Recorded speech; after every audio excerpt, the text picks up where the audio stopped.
durante a pandemia, a hora que as pessoas começaram a sair minimamente para poder... Foi liberado, né, o exercício físico ao ar livre. Eu comecei a fazer caminhadas aqui próximo à minha casa. Essa é uma história que pode ser sua. Tem uma pista aqui, e aí eu comecei a caminhar e logo eu comecei a dar uns trotes e comecei a correr. Em seguida, eu ganhei uma bicicleta e aí eu comecei a pedalar também. E logo adiante eu resolvi me matricular numa academia de natação. Tem que correr, tem que suar, tem que malhar. Vamos lá. Musculação, respiração, ar no pulmão. Vamos lá. Tem que esticar, tem que dobrar, tem que encaixar. Vamos lá. 1, 2 e 3, é sem parar, mais uma vez.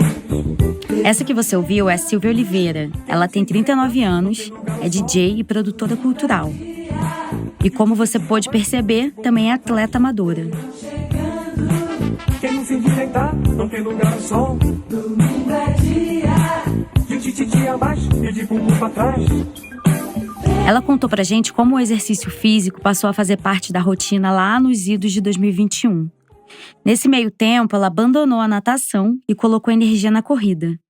A bike também continua tendo seu lugar, mas como uma atividade secundária.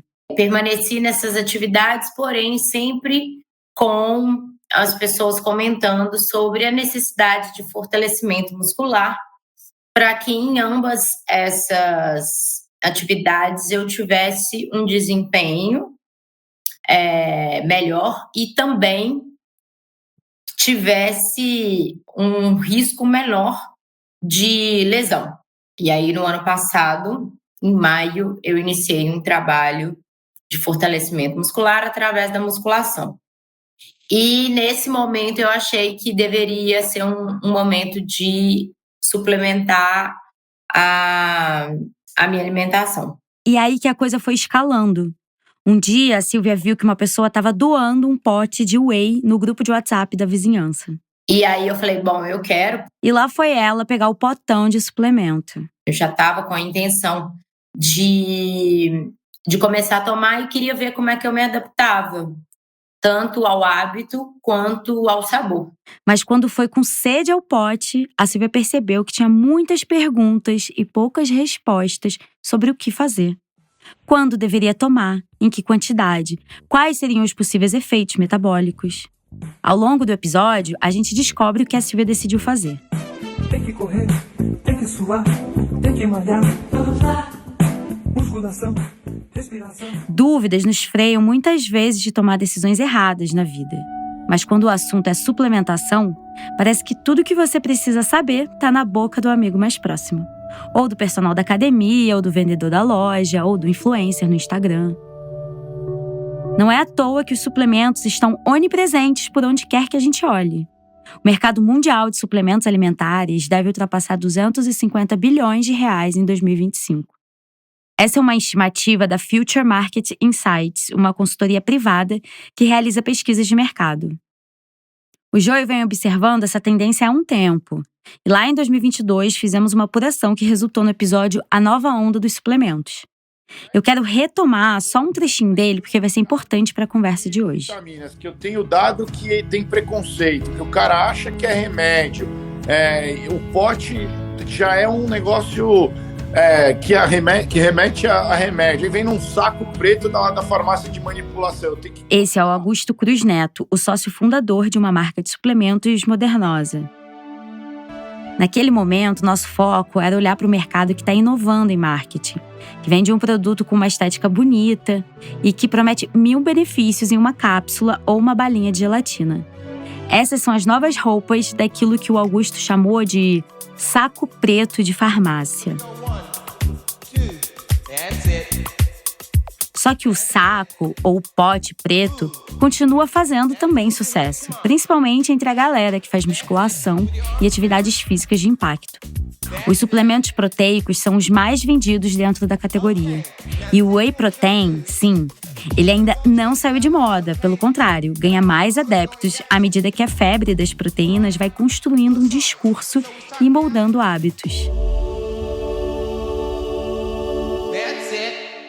Em 2023, o Brasil importou espantosos 54 milhões de dólares em soro de leite.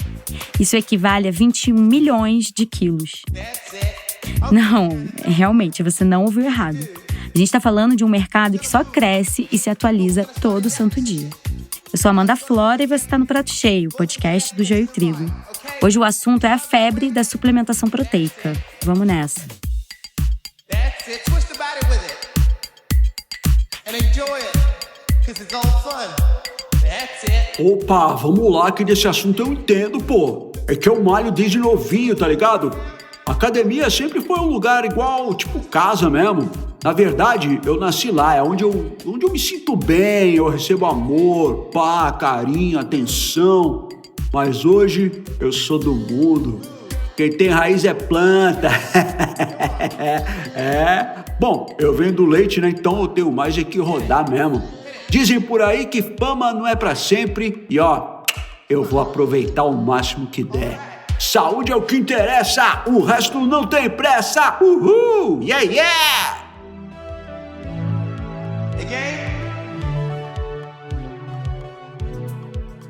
A proteína do soro de leite, mais conhecida como whey protein, perdeu seu posto de substantivo feminino para virar mais uma expressão de língua inglesa que a gente trata como se fosse alguma coisa nossa. Mas como os fast foods e os shoppings, a suplementação também é coisa deles, os Estados Unidos. O Brasil se tornou um dos grandes mercados para as dietas do norte global, justamente a partir dos anos 80.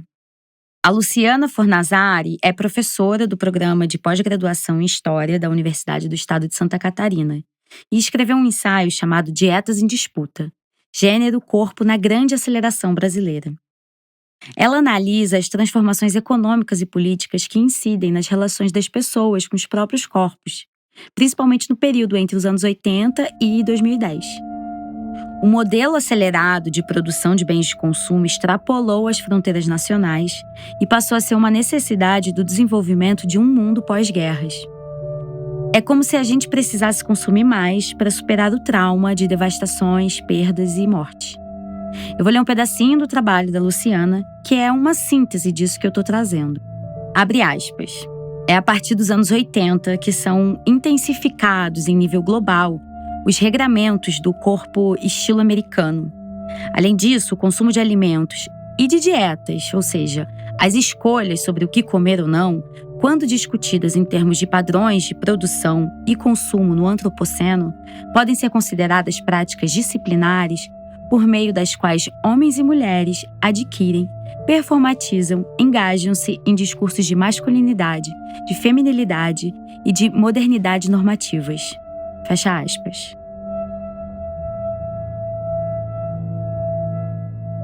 Existe essa cultura demasiada também, dessa galera que tá muito malhada, muito forte e tal. Silvia, não tem como discordar. A gente não tá falando só do que entra e sai da despensa, mas de todo um modo de viver em sociedade ditado por escolhas que extrapolam o comer. O desejo pelo corpo eficiente ou moderno, entre muitas aspas aí, é um imperativo que vem do século passado. E não só sobrevive até hoje, como se fortalece como a única possibilidade de vida. Tenho certeza que se você não é a pessoa que está tomando whey, conhece pelo menos uma meia dúzia que está medindo um scoop de proteína em pó. Mas por quê? Como é que a gente chegou até aqui?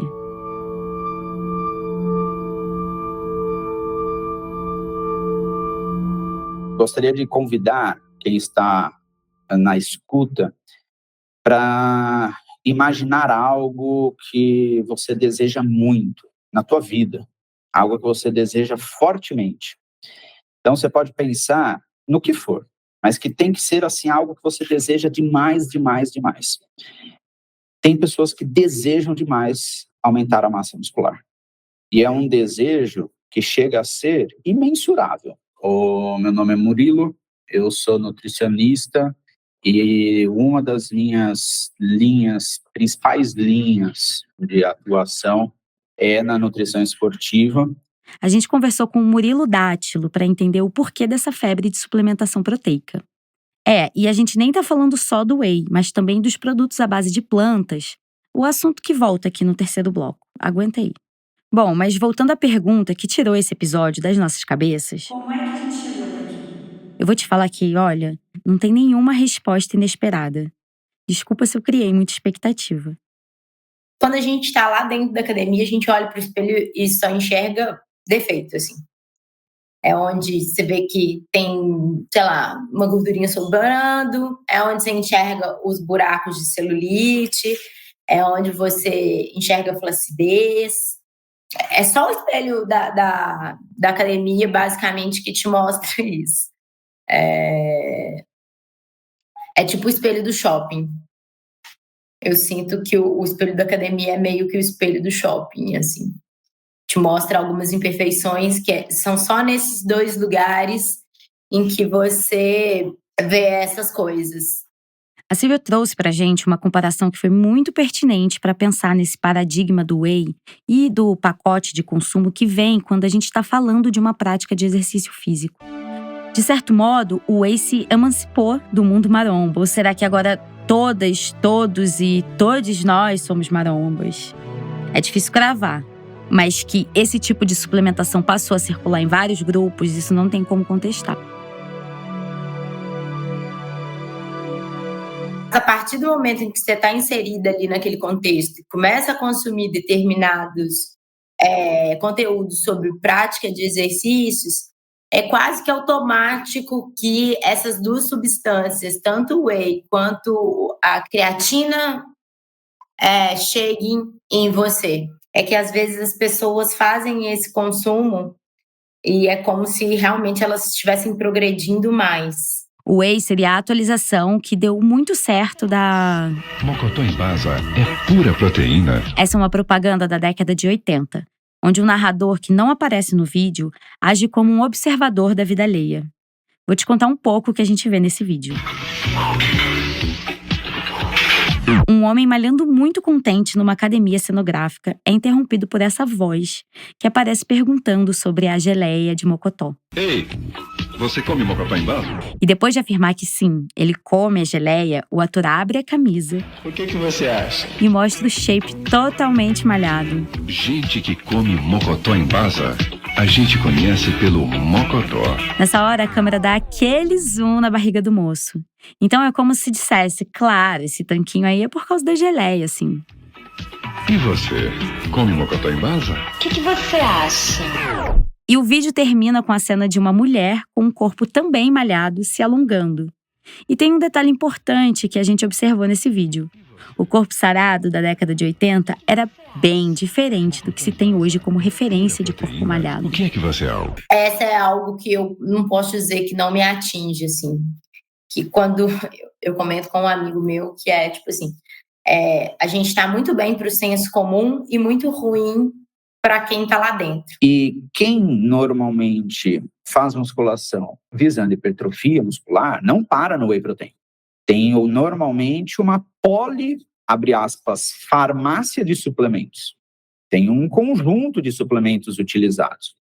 E suplementos alimentares, Natália, são um trampolim. Todo mundo imagine a pessoa pulando no trampolim em direção aos esteroides anabolizantes androgênicos.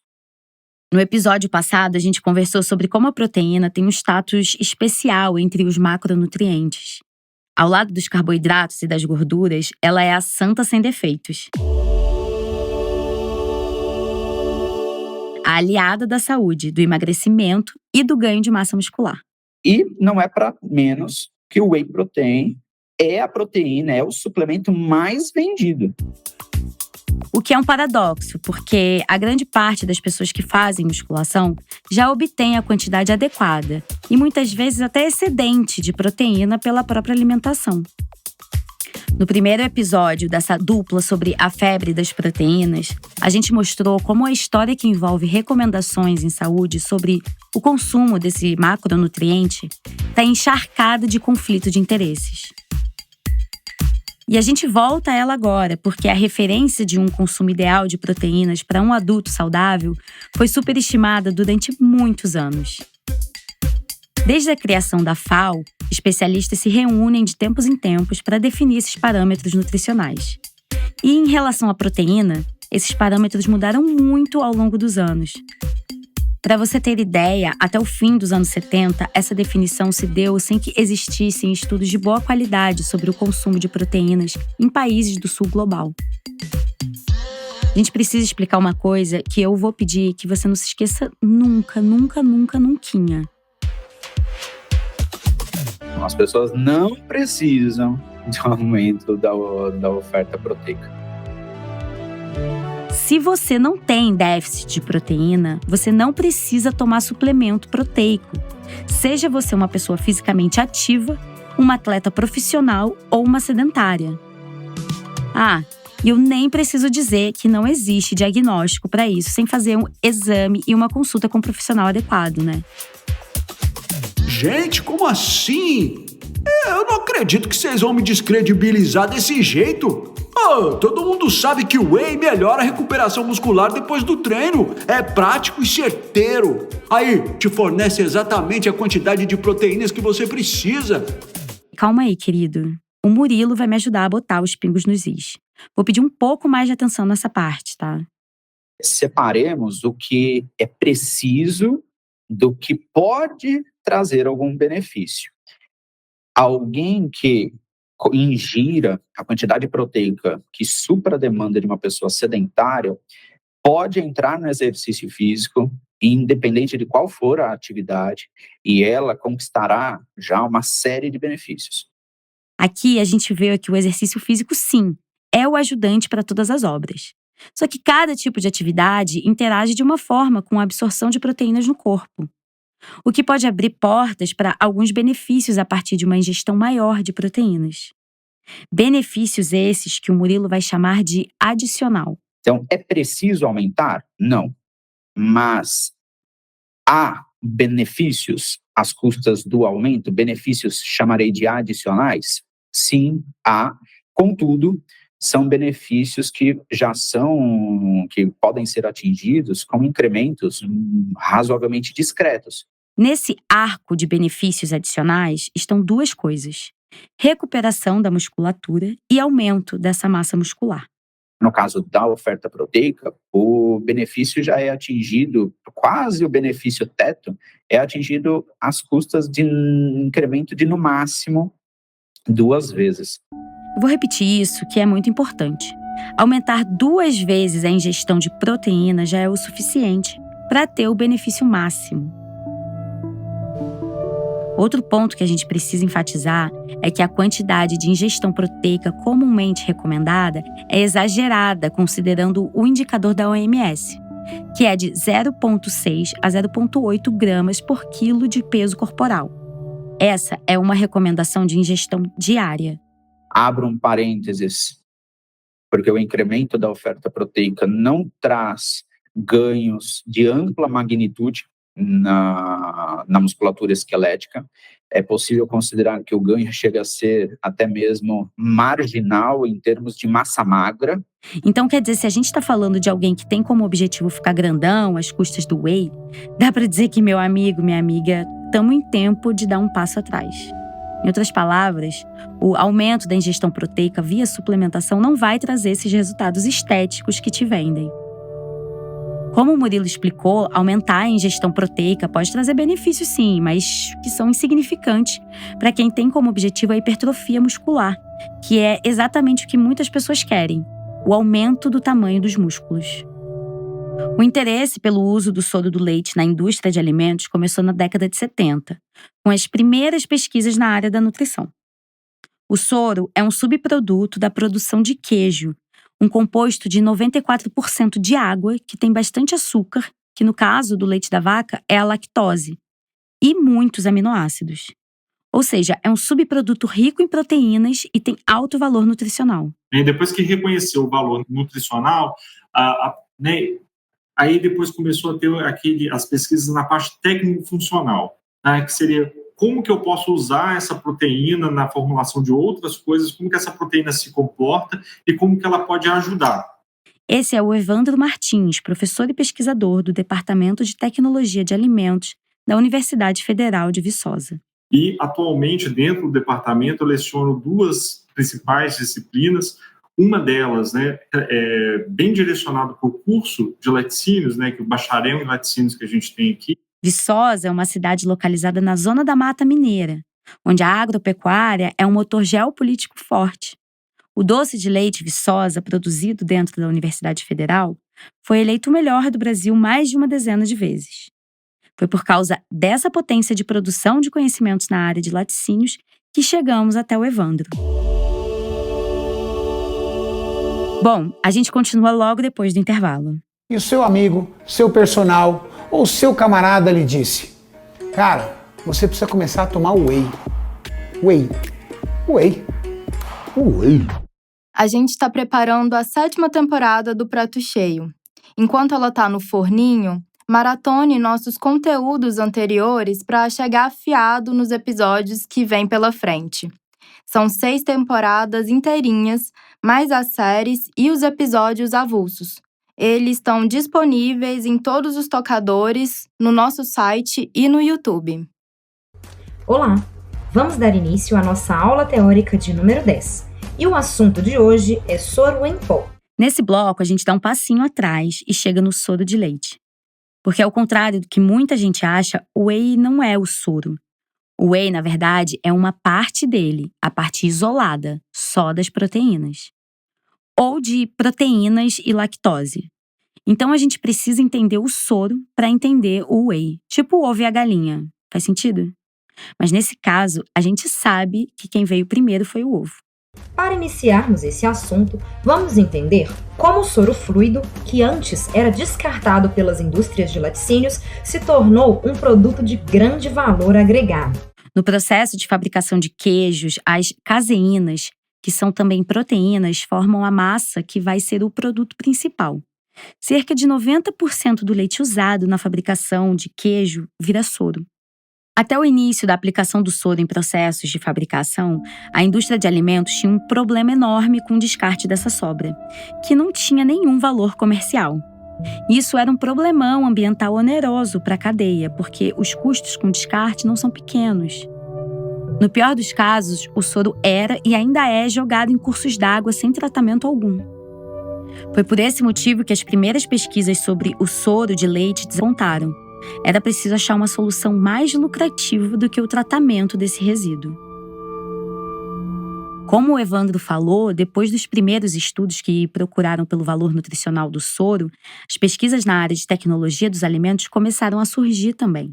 A proteína do soro, ela ajuda a formar espuma, né? Ajuda a reter ar, a deixar uma massa, por exemplo, mais aerada. Então, isso é interessante. Ela também pode ajudar, por exemplo, a reter a gordura. Então, foram essas questões assim que a gente chama de técnico funcional que foram levantadas e foram estudadas e viu que o soro ele poderia ser usado como ingrediente. A gente precisa voltar nos Estados Unidos, porque sem a indústria leiteira de lá, talvez a gente não estaria aqui.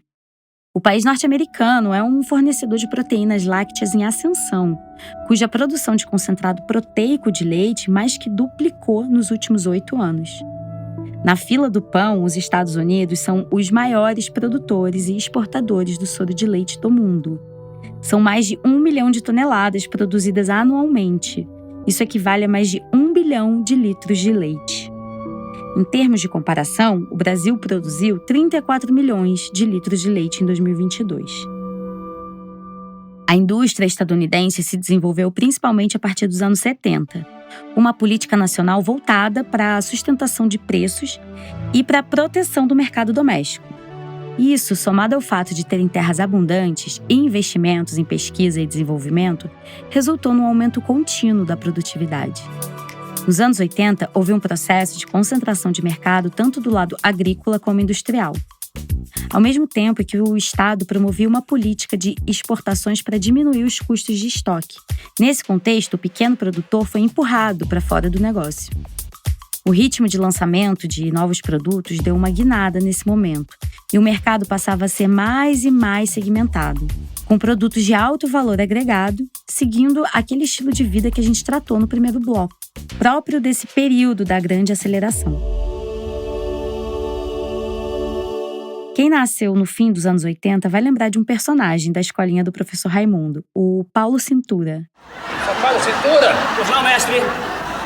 O que é que houve? que o senhor está sempre dizendo que saúde é que interessa. O resto não tem pressa.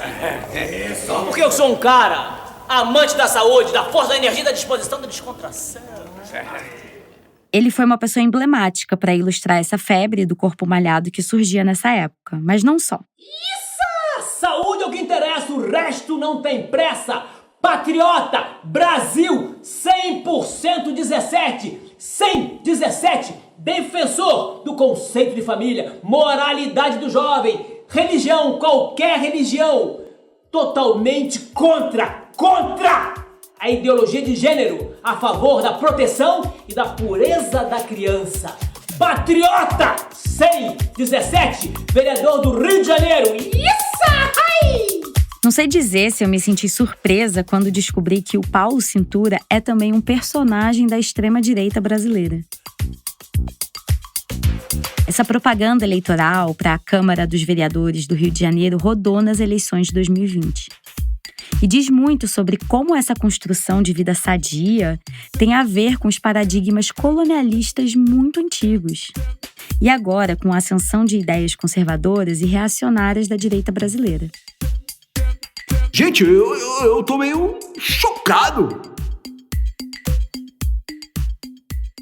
É importante a gente deixar claro aqui que o modelo de mercado protecionista dos Estados Unidos rendeu ao país um desenvolvimento técnico do setor.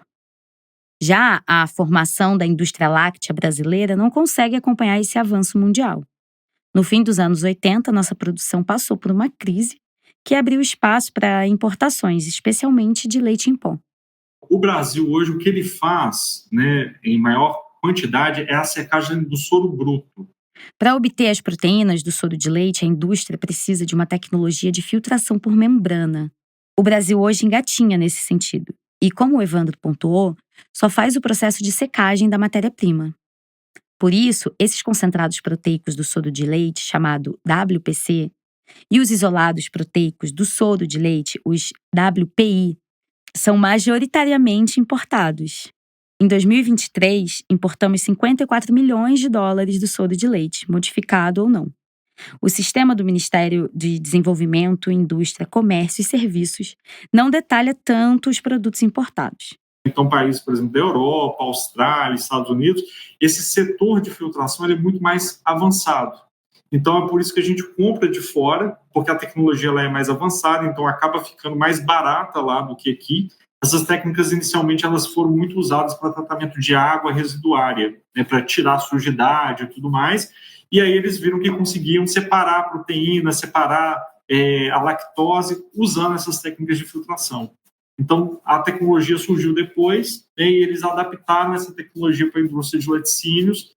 Essa técnica de separação por membrana permite que se obtenha ingredientes mais puros de uma certa solução.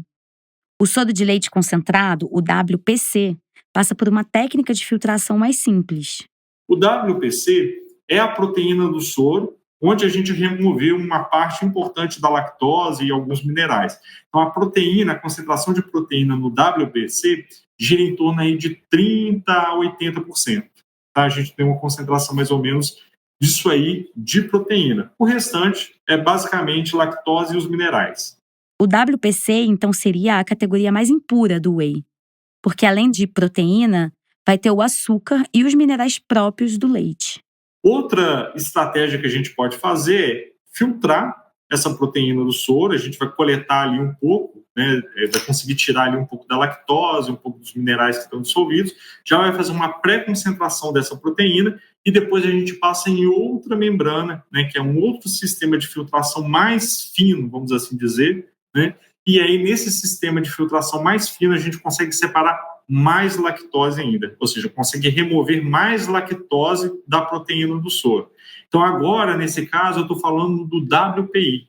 É um produto onde eu tenho uma concentração de proteína muito maior, que gira em torno de 90%, 95% de proteína.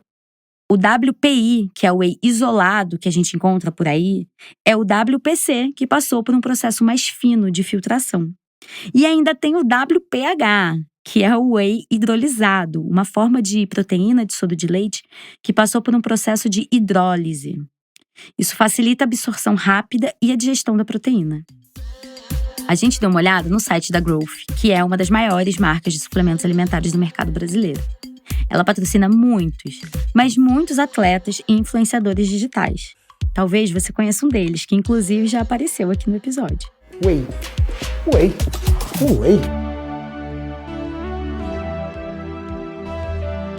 A gente está falando do Renato Cariani, famoso no mundo fitness, que ficou conhecido pelo Brasil inteiro recentemente, depois de virar réu por tráfico de drogas. No site da Growth, o whey concentrado custa R$100 um quilo, o isolado custa R$144 e o hidrolisado R$216. Mas a infinidade de opções é gritante. Tem os neutros, os de sabor, chocolate, morango, baunilha. Esses sim têm a adição de pelo menos açúcar e aromatizante. E a informação exata sobre o que você está comprando acaba não sendo exposta como deveria. E eu entendo que quase todas as substâncias, né, que a gente coloca dentro do corpo, sem conhecimento, elas têm tendência a dar algum efeito e depois a gente não sabe exatamente o que é. Pois é, Silvia, mas é aquela máxima, né? Isso! Saúde é o que interessa, o resto não tem pressa! Na volta do intervalo, a gente conversa sobre as novidades do mercado maromba e as bebidas lácteas de whey prontas para tomar. Whey. O joio e o prato cheio são mantidos com o apoio de organizações da sociedade que atuam na promoção da alimentação adequada e saudável. A CT Promoção da Saúde, Fundação Arranjbol, Instituto Ibirapitanga e Instituto Clima e Sociedade são apoiadores regulares dos nossos projetos. Sei que eu vou chocar a sua audiência aqui, mas se você me perguntou, não fica sem resposta. Na minha opinião, whey protein é junk food. Essa afirmação tão categórica de uma pessoa que você deve conhecer. O Dr. Laí Ribeiro é famoso pelas controvérsias na sua carreira médica.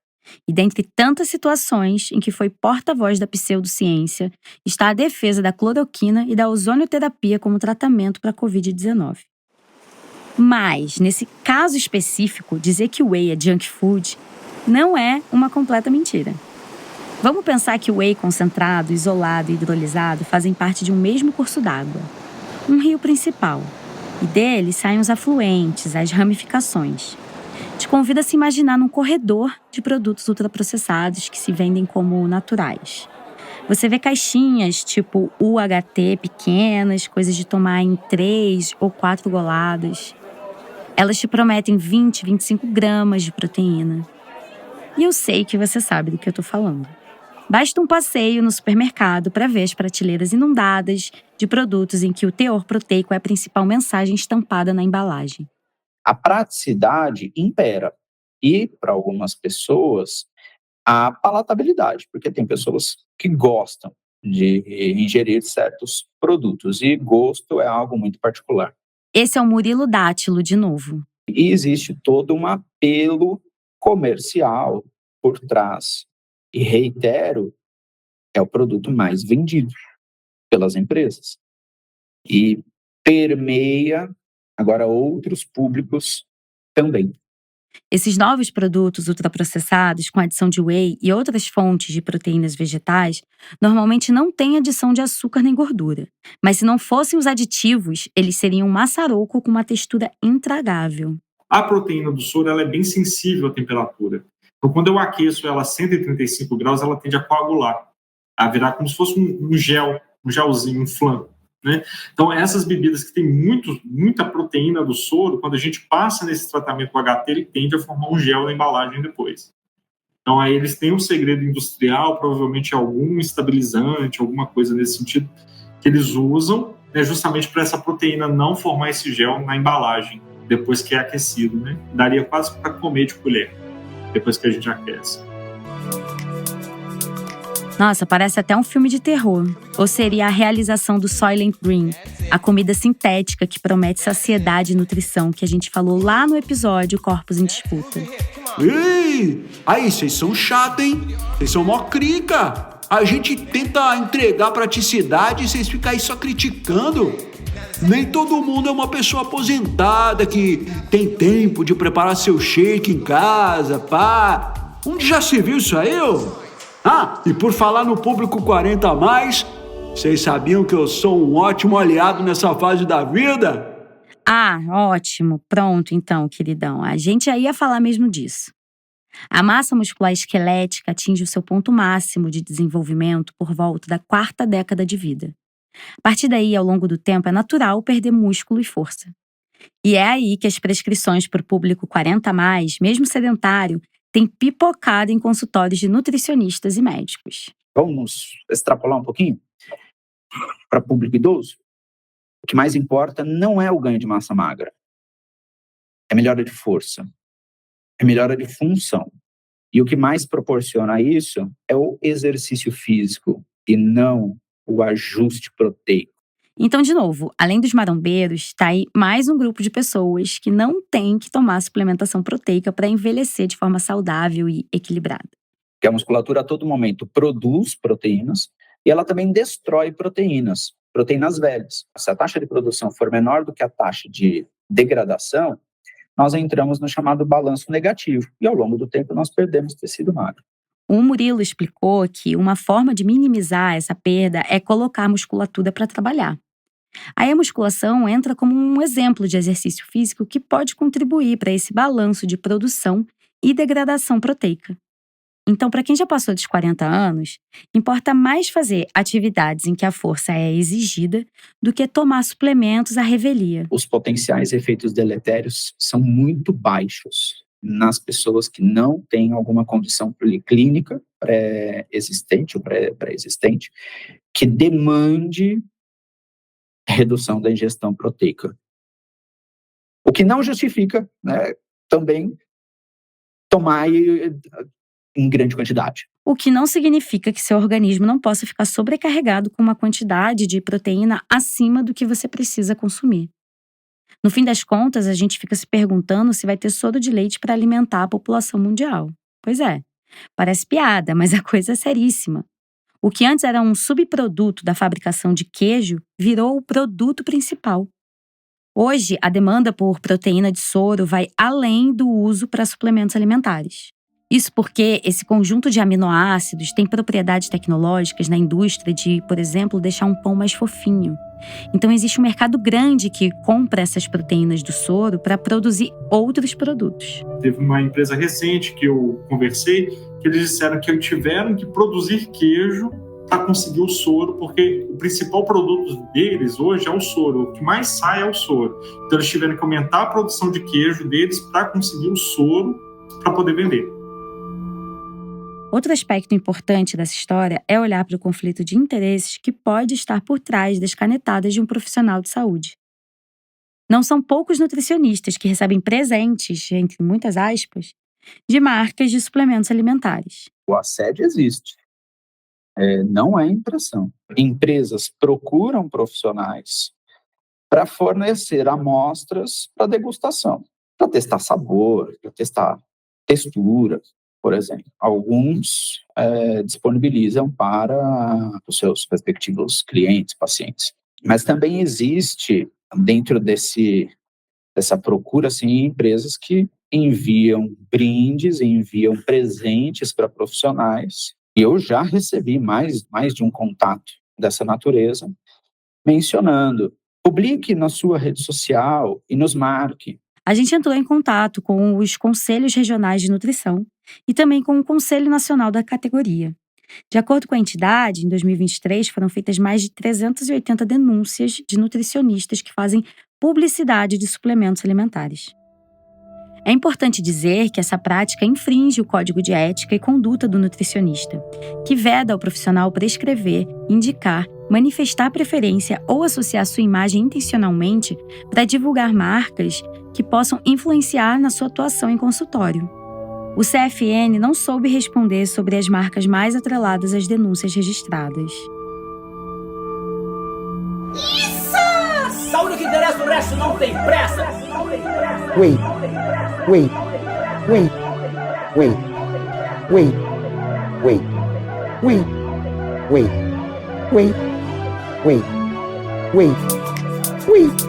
Controlar o corpo, a mente, a vida, contar os gramas, pesar calorias e calcular cada segundo. O imperativo da praticidade parece seduzir a todos e a todas nós. Não à toa que os suplementos proteicos à base de grãos têm cada vez mais público.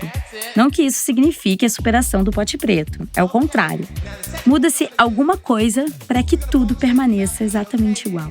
É whey de ervilha, feijão, arroz, mas de whey só tem mesmo associação, tá? Porque a fonte proteica não tem nada a ver com soro de leite. Então, o Brasil tem uma grande produção de soja, então isso facilita a gente ter a proteína mais barata. E no nível mais internacional, a gente tem a proteína de ervilha. Lá na UFV, o grupo de pesquisa do qual o Evandro faz parte tem estudado as proteínas alternativas, que não são essas aí que ele citou. A ciência já está buscando outras fronteiras. Agora, o desafio é achar proteínas vegetais que sejam compatíveis com as aplicações da indústria de ultraprocessados. Isso porque, no geral, elas são pouco solúveis em água, diferentemente das proteínas de fonte animal. A gente tenta modificar essa capacidade de formar esse gel, de formar essa textura, capacidade de aprisionar óleo, que é uma outra característica que a gente procura. Então, se eu quiser fazer um produto emulsionado, né, que emulsão que seria água e óleo, né, que seria aqueles alimentos onde a gente tem a mistura desses dois ingredientes, né, o aquoso e o oleoso, tipo uma salsicha. A febre das proteínas e essa busca infindável por atingir a cota do dia parece não ter data para acabar. Mas a dúvida, como eu disse lá no começo, às vezes ajuda a gente a não tomar decisões erradas na vida. Talvez a gente precise deixar cair mais vezes as verdades às quais estamos presos.